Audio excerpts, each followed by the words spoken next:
Crisis in Bangladesh clearly worsening, with now sources indicating that all non-essential Indian High Commission staff is leaving Dhaka. Let's go right across to Vishnu Shom with all the latest information. Vishnu, over to you. What more can you tell us?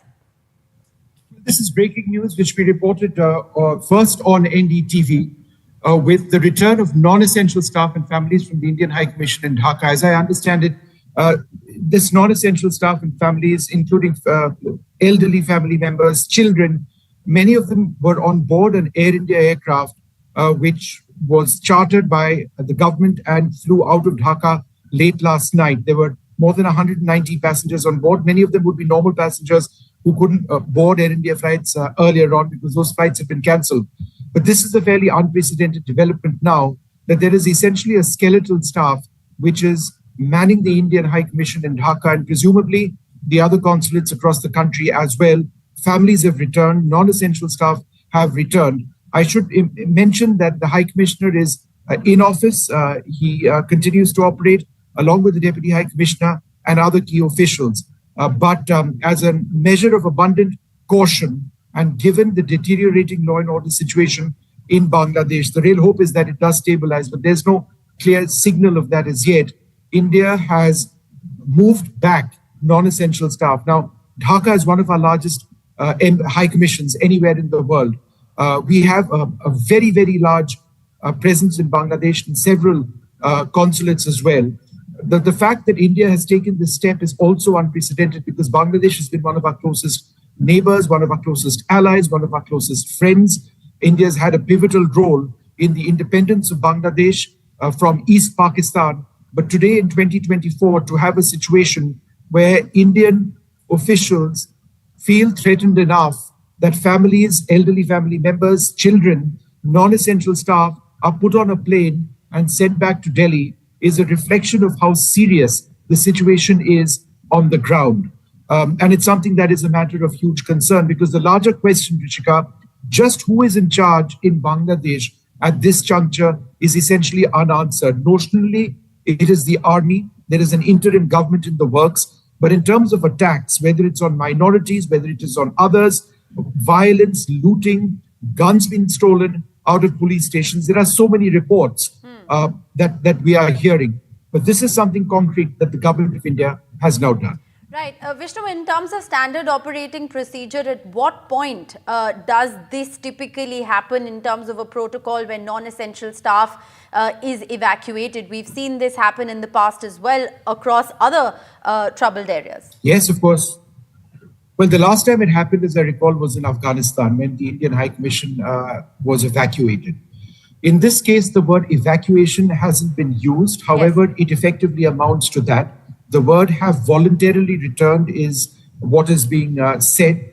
The key point over here is that at some stage, the High Commissioner and his key officials in the Indian High Commission felt that the situation was volatile enough and uncertain enough for him to suggest to family members that, look, it's time that you go back. You know, if the word suggestion or volunteer is used, it is essentially an evacuation. This is something that happens on protocol at a situation when there is a real crisis which is potentially in the works. We've seen that in Libya during the Arab Spring as well, many years, a couple of years ago.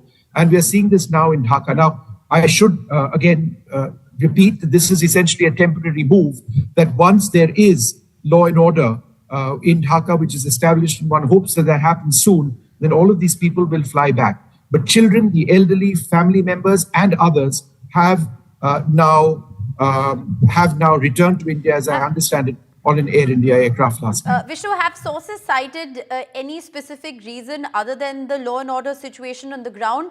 Are they anticipating repercussions of the fact that India has temporarily at least granted refuge to Sheikh Hasina here in New Delhi?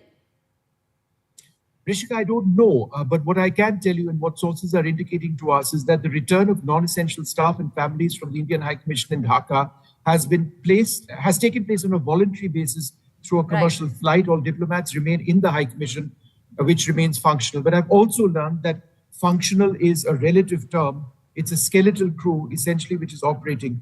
I haven't quite found out about the status of the other consulates. We have a diplomatic presence across Bangladesh at this stage.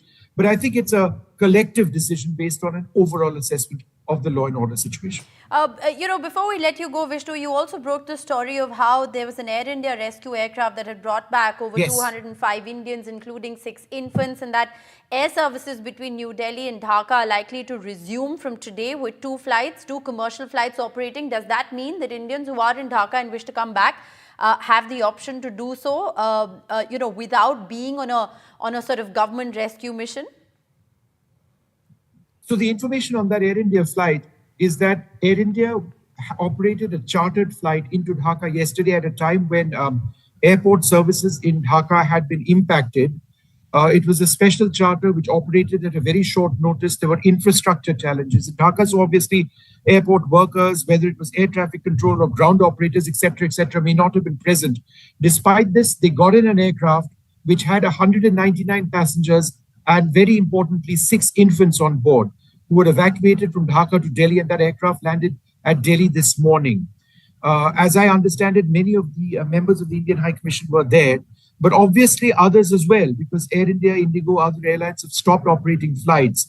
I should also mention that Air India does intend to resume flight services to Dhaka today. I think it's a twice daily service between Dhaka and Kolkata. Now, that is an absolute lifeline. It is one of the primary flights which operate out of Dhaka, the Kolkata to Dhaka and vice versa, and Dhaka to Kolkata, Kolkata to Dhaka flight. It is an essential route, one of the most important routes out of Bangladesh. That's been the case for decades. So that important flight is being restored by Air India. Hopefully that will go across smoothly. They need to fly out passengers from Dhaka who have been waiting for flights, and they need to bring in passengers the other way around as well. All right.